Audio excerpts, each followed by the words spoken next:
Oi, primeiro ano, aula sobre humanismo, página 34, são os exercícios, e a teoria está lá começando na página 28, beleza?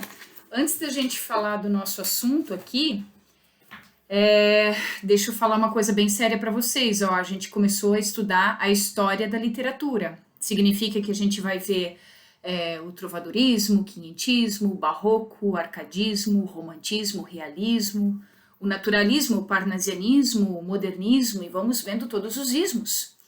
E vocês vão ver que isso se encaixa perfeitamente com a história da arte também. A gente tem literatura surrealista ao mesmo tempo em que existe a pintura surrealista, tá?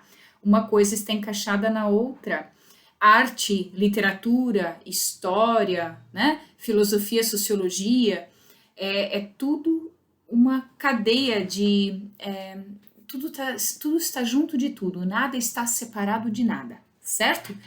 E aí, às vezes, você vai estar estudando a Idade Média na aula de história, mas na aula de literatura você vai ver a Idade Média na literatura, o que se escrevia, né? Quais eram os grandes livros da época da Idade Média.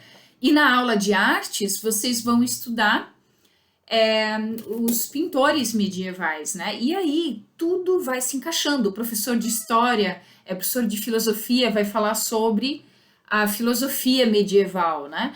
E aí cada professor vai acrescentar um tijolinho e isso vai formar um todo, certo?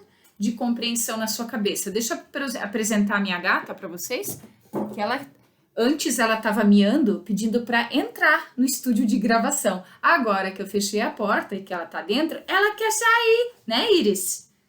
Diz tchau. É tchau. Tu quer sair ou tu quer entrar? Decide. Eu não sei. Tá, vai. Bom, voltando. Você vai formar um todo na sua cabeça. Só que a situação é a seguinte, tá? Você precisa assistir as minhas aulas, tá?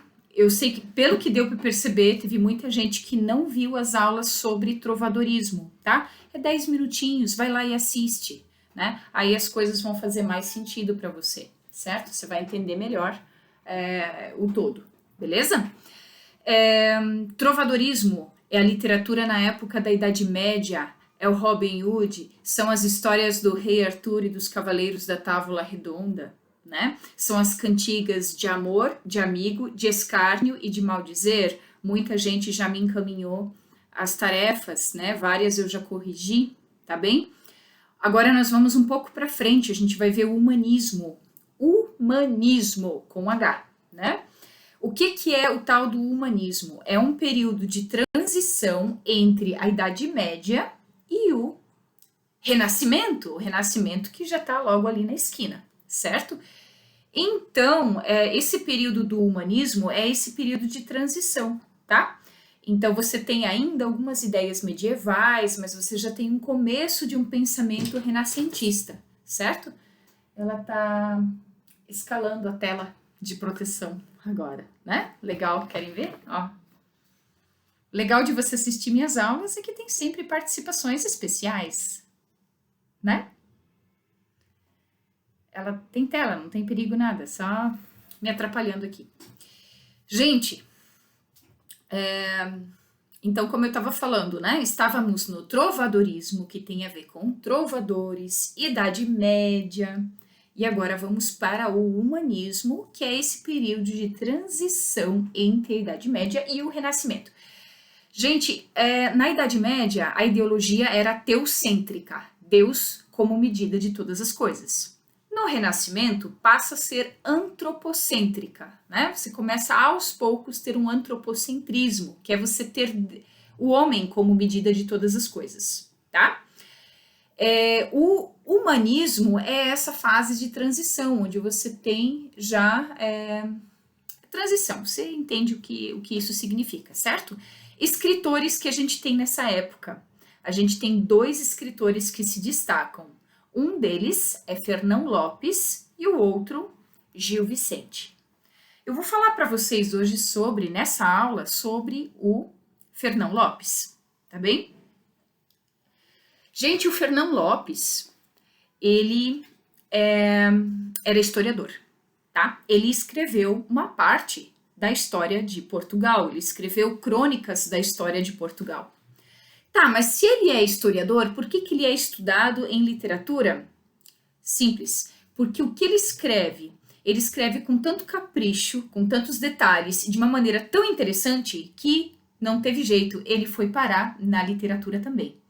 Ele escreveu a história de vários reis e tal, e antigamente os historiadores, os primeiros historiadores, eles puxavam demais o saco do rei e só falavam coisas boas que o rei fazia, né?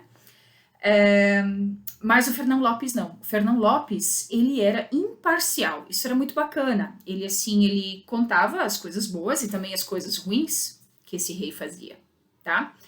Além disso, ele entrevistava pessoas que já tinham vivido em épocas anteriores, né, velhinhos e tal, e ele pesquisava em documentos, coisa que qualquer historiador faz hoje, né? Você vai entrevistar pessoas mais velhas que viveram períodos mais antigos e você vai pesquisar documentos.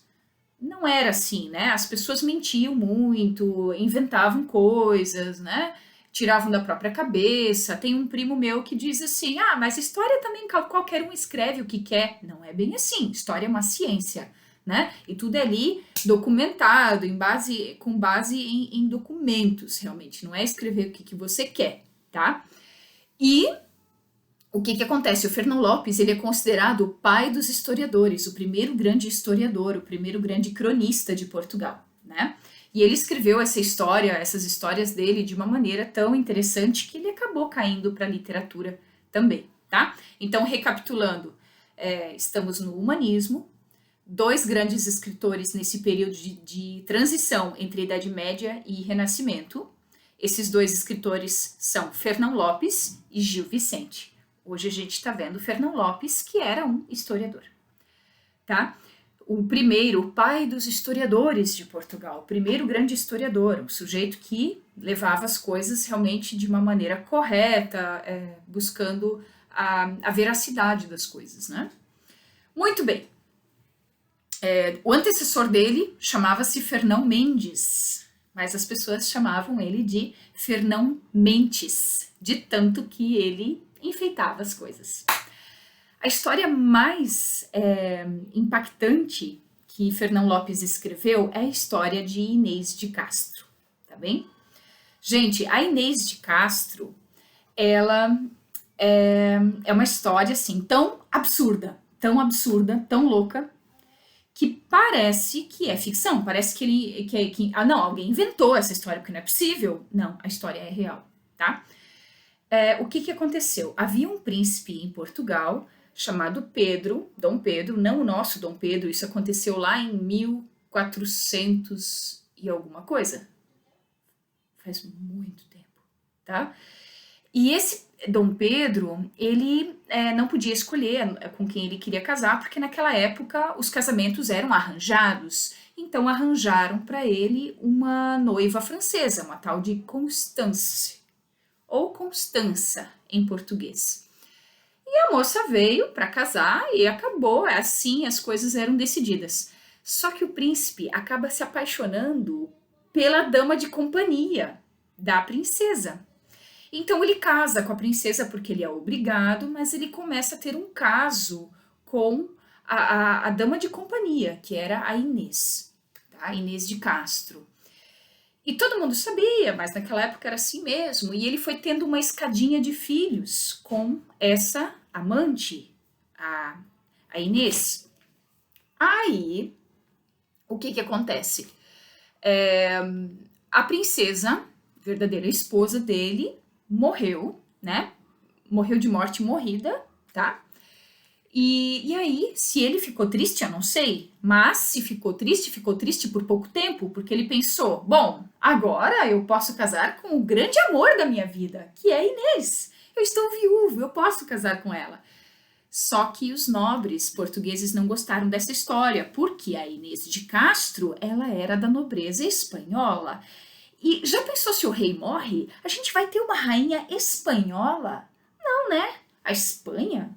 Cara, a gente quer independência. Não, Deus me livre. A Espanha não. A Espanha vai nos anexar, entendeu? Então a gente não pode ter essa rainha espanhola. Como é que as pessoas resolviam as coisas naquela época? Sim, né? Então mandam matar Inês de Castro. Diz a lenda que ela implorou que pelo menos não matassem os filhos. Não mataram os filhos. Mas o príncipe ficou arrasado. Mas dizem também, era o grande amor da vida dele, Inês de Castro foi morta. Dizem que a vingança é um prato que se come frio. Pois bem, Inês de Castro morreu, foi enterrada. Mas tempos depois, o príncipe Dom Pedro tornou-se rei. E o que ele vai fazer? Ele vai pegar aqueles nobres que mandaram matar, né, a Inês de Castro, vai torturar com requintes de crueldade, vai mandar arrancar o coração de um deles aqui pela frente, o outro coração vai arrancar aqui por trás, manda torturar bastante enquanto ele almoça, bem contente e feliz, assim, vendo os caras serem torturados e mortos de maneira bem bárbara. O povo português ficou chocado com a crueldade, né? O príncipe foi extremamente cruel, assim, naquela tortura e assassinato daqueles caras. Dizem que teve uns que ele perguntou assim: foi você que mandou matar a Inês de Castro? E o cara: fui sim, por quê? Algum problema? E ele falou assim gritou pra cozinha: cozinheiro, prepare cenouras e cebolas, hoje vamos ter um coelho assado. É porque o sobrenome do cara era Coelho. Ele estava planejando assar o cara, né? Ah, não acabou por aqui não. Tem mais. Ele pega, depois que mandou matar os caras, ele manda desenterrar a rainha e coroa ela rainha depois de morta. Assim, você vai ser rainha sim, nem que seja depois de morta. E coroou Inês de Castro depois de morta. Sim. E não acabou por aí. Ele mandou toda a nobreza beijar a mão da rainha coroada. Beija a mão da rainha. E aí depois ele pediu assim para fazer o túmulo dela bem bonito. O túmulo dela tem a estátua dela deitada por cima, como se ela estivesse dormindo. E ele pediu para ser enterrado o dia que ele morresse, né? De frente para ela. Para quê? Para que no dia do juízo final, a hora que ele se levantasse do túmulo, a primeira pessoa, né? Quando Jesus vier chamar os vivos e os mortos, a primeira pessoa que ele quer ver na frente dele é ela. Até hoje, os turistas vão até aquele mosteiro onde estão os dois enterrados. O túmulo é todo cheio de esculturas, é a coisa mais linda, mais maravilhosa. Eu estava vendo aqui na apostila de vocês, não tem foto. Mas a gente procura, coloca lá, se você estiver muito curioso, eu vou anexar no meu material, mas se você estiver muito curioso, coloca lá, túmulo de Inês de Castro e Dom Pedro no Google, você vai ver os túmulos, eles parece que estão realmente distantes, assim, o lugar é grande, mas é para ser um de frente para o outro, na hora que vier Jesus chamar os vivos e os mortos, a primeira pessoa que ele quer ver quando ele acordar é ela, o grande amor da vida dele, Inês de Castro. E essa história é uma história real, né? E foi uma das histórias que o historiador, que o cronista Fernão Lopes registrou. E ele registrou de uma maneira tão brilhante que entrou para a história da literatura, mesmo sendo uma história que não é ficção, uma história real. Né? É isso aí, Fernão Lopes.